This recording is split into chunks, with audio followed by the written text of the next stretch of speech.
Bismillahirrahmanirrahim. Assalamu alaikum, dear students. In our previous lectures, we have discussed the concept of power.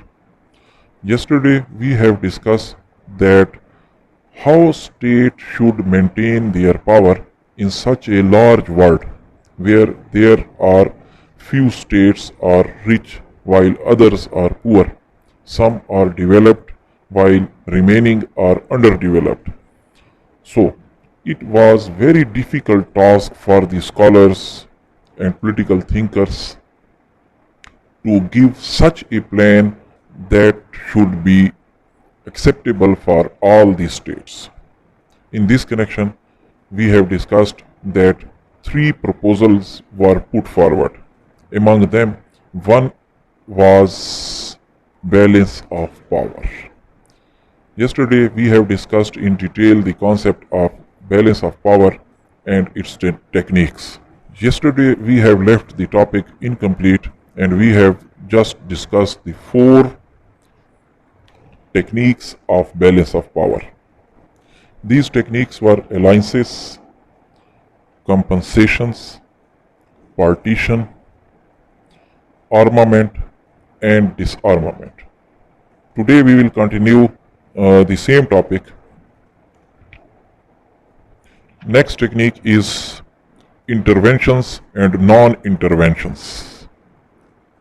Basically, interventions किसे कहते हैं? Intervention कहते हैं मुदाखलत करने को और non-intervention कहते हैं मुदाखलत ना करने को.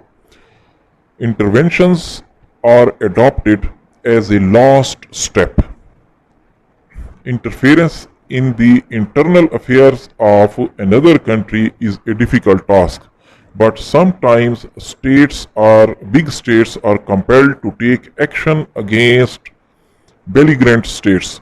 देखें, बाज़ औक़ात ऐसा होता है कि इंटरवेंशन करना मजबूरी बन जाती है जब एक इंटरनेशनल सिस्टम दो या दो से ज़्यादा रियासतों के दरमियान होने वाली जंग को रोकना चाह रहा हो और वो किसी तौर भी मानने के लिए तैयार ना हो, तो ऐसी सूरत हाल में यूनाइटेड नेशंस या कोई बड़ी रियासतें इंटरवीन करती हैं. इंटरवीन से क्या मुराद है? गो कि वो उन दो रियासतों का इंटरनल मैटर होता है लेकिन वो उनके अंदर मुदाखलत करती हैं और इस जंग का खात्मा कर देती हैं. ठीक है. There are many examples in the history when the superpowers or international organizations intervene the wars between two states. For example, France and Britain followed the policy of non-intervention in Spanish war. देखिए, मैंने अभी आपसे कहा कि बाज़ औक़ात ऐसा होता है कि वो इंटरवीन करती हैं यानी कि मुदाखलत करती हैं और कभी मुदाखलत नहीं करती हैं. ठीक है. इसी तरह से एक एग्जांपल मैंने अभी आपको दी कि स्पेनिश सिविल वार के अंदर जो 1936 से 1939 तक जारी रही, उसमें फ्रांस और बरतानिया ने कहा कि हम इनकी वार में मुदाखलत नहीं करेंगे. ठीक है. इसी तरह से जब पाकिस्तान और इंडिया की जंग होती है 1965 में, तो यूनाइटेड नेशंस इंटरवीन करता है और जंगबंदी करा देता है, मुदाखलत करना. ठीक है. इसी तरह से अरब इसराइल कॉन्फ्लिक्ट 1967, उसको भी अगर आप उठा के देख लें तो उसके अंदर भी यूएन इंटरवीन करता है और फौरी जंगबंदी करा देता है. ठीक है. तो interventions and non intervention is also the technique of balance of power. ठीक है. बड़ी तबाही से बचाने के लिए, पावर्स में बैलेंस रखने के लिए, स्टेट्स के अंदर बैलेंस रखने के लिए इसको एज ए टेक्निक के तौर पर इस्तेमाल किया जाता है. ठीक है. Last point is divide and rule. Divide and rule. Comparatively, it is a weak technique, but it is also the technique of balance of power. Rule एक पुरानी टेक्निक है जो कि बड़ी रियासतें छोटी रियासतों या उन रियासतों जिन पर वो काबिज हुआ करती थी वहाँ पर इस्तेमाल किया करते थे. मिसाल के तौर पर वो करते क्या थे कि जिस रियासत पर वो काबिज होते थे वो उस रियासत को अंदरूनी तौर पर डिवाइड कर देते थे मुख्तलिफ तबकों में, मुख्तलिफ कौमों में, इस तरह से, ताकि वो कौमें और वो तबके आपस में लड़ते रहें और वो उन पर रूल करते रहें। इसकी सबसे बड़ी मिसाल मैं आपको दूंगा कि जब अंग्रेजों ने बरसगीर पर कब्जा किया तो यहाँ पर बरसगीर में उन्होंने देखा कि यहाँ तो बहुत सारी कौमें आबाद हैं, मसलन यहाँ पर हिंदू हैं, सिख हैं, मुसलमान हैं, और फिर मुसलमानों की भी आपस में ग्रुपिंग्स हैं, शिया सुन्नी वगैरह वगैरह।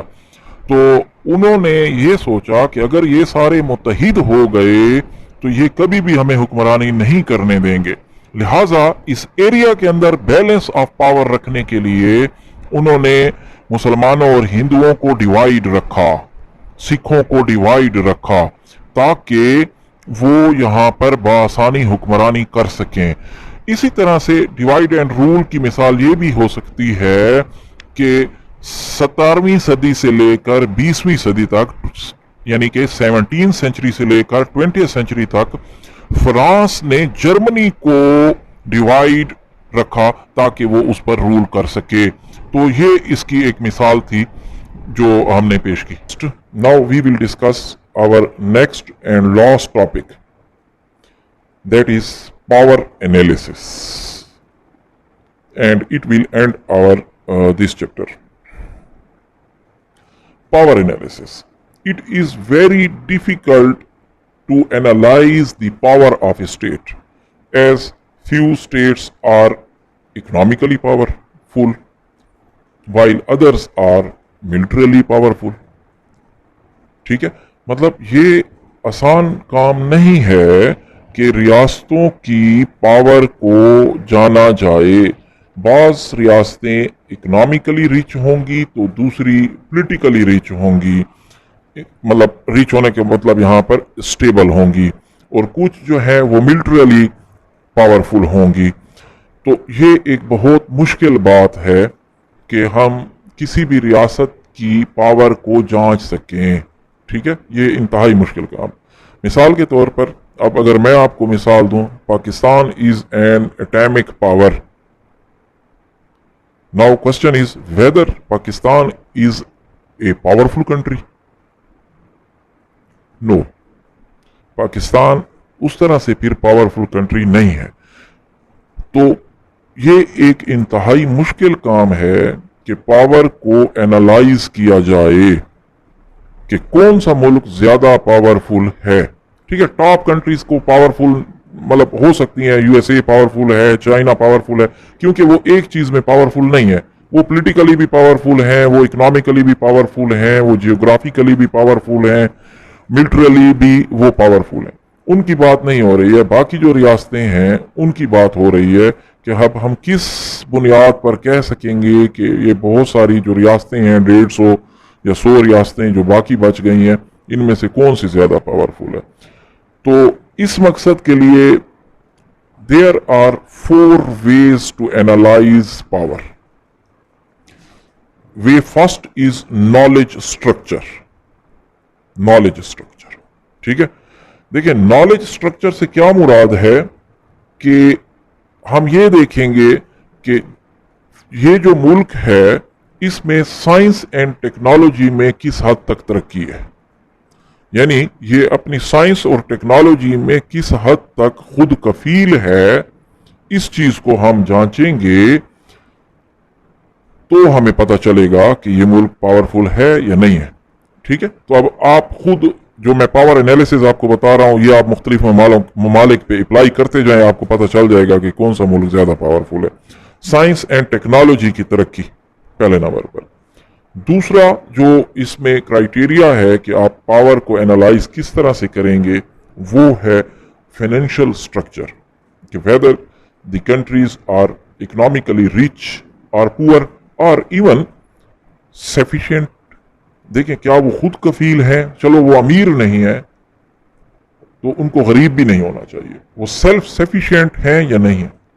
ठीक है, मतलब उनका अखराजात पूरे हो रहे हैं या नहीं है। ठीक है, तो फाइनेंशियल स्ट्रक्चर को भी स्टडी करना पड़ता है पावर को एनालाइज करने के लिए। Thirdly the most important is security structure. देखें, सिक्योरिटी स्ट्रक्चर से क्या मुराद है कि क्या ये मुल्क इस काबिल है कि अगर इस पर हमला हो जाए तो ये अपना दिफा कर सके। ठीक है, तो मिलिटरीली یا میزائل اس کے پاس ہیں یا اس کے پاس جنگی طیارے ہیں کہ یہ ہر طرح سے اپنے ملک کا مقابلہ کر سکے کسی بھی جنگ کی صورت میں.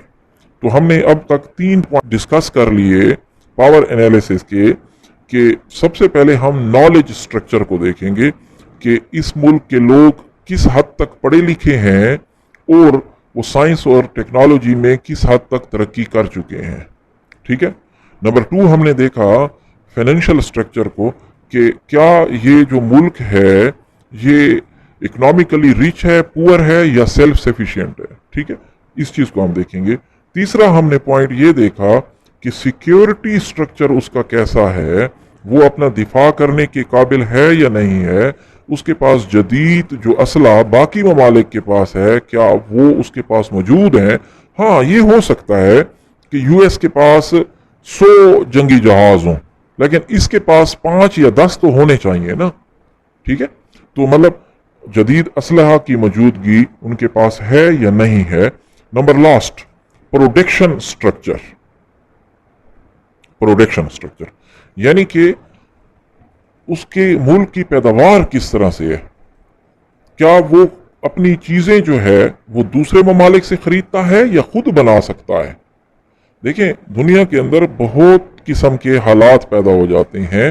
بعض اوقات ایسا ہو جاتا ہے کہ پوری دنیا کے اندر جس طرح سے first world war, second world war یا کوئی بیماری کا آ جانا جیسے ابھی آ گئی کرونا، تو ایسی صورتحال میں بعض اوقات یہ ممکن نہیں ہوتا کہ آپ دوسری ممالک سے چیزیں خرید سکیں یا آپ کو وہ ممالک آپ کو چیزیں بھیج سکیں. تو ایسی صورتحال میں آپ کی اپنی پروڈکشن کو دیکھا جاتا ہے کہ آپ کی اپنی پروڈکشن ہے یا نہیں ہے. آپ امپورٹس زیادہ کرتے ہیں یا ایکسپورٹس زیادہ کرتے ہیں. تو اس لحاظ سے ہم پاور کو انالائز کرتے ہیں. So power can not be shown through wars. نتیجہ ہم کیا نکالتے ہیں کہ آپ جنگوں کے ذریعے سے کسی بھی ملک کی پاور کو نہیں دیکھ سکتے. ٹھیک ہے. Most of the time powerful states are often defeated. ٹھیک ہے. کہ اکثر ایسا بھی ہو جاتا ہے کہ بہت ساری ریاستوں کو جنگوں میں شکست ہو جاتی ہے. ٹھیک ہے. امریکہ کو ویتنام میں شکست ہوئی، امریکہ ابھی افغانستان سے ہار کے جا رہا ہے. پاورفل اسٹیٹ ہے. پاور کو ہم جنگ کے تناظر میں صرف نہیں ناپتے. ٹھیک ہے. پاور ہم روزمرہ کی حالات میں بھی دیکھتے ہیں اور اس میں ہم نے کہا کہ ہم نالج سٹرکچر کو دیکھتے ہیں، اس کے فائنینشیل سٹرکچر کو دیکھتے ہیں، اس کی سیکیورٹی انفراسٹرکچر کو دیکھتے ہیں، اس کی پروڈکشن پروڈکٹس کو دیکھتے ہیں کہ وہ پیداوار بھی کر سکتے ہیں یا نہیں کر سکتے ہیں. تو یہ ایک چھوٹا سا ٹاپک تھا اور اسی کے ساتھ آپ کا یہ چیپٹر اختتام کو پہنچا. انشاءاللہ کل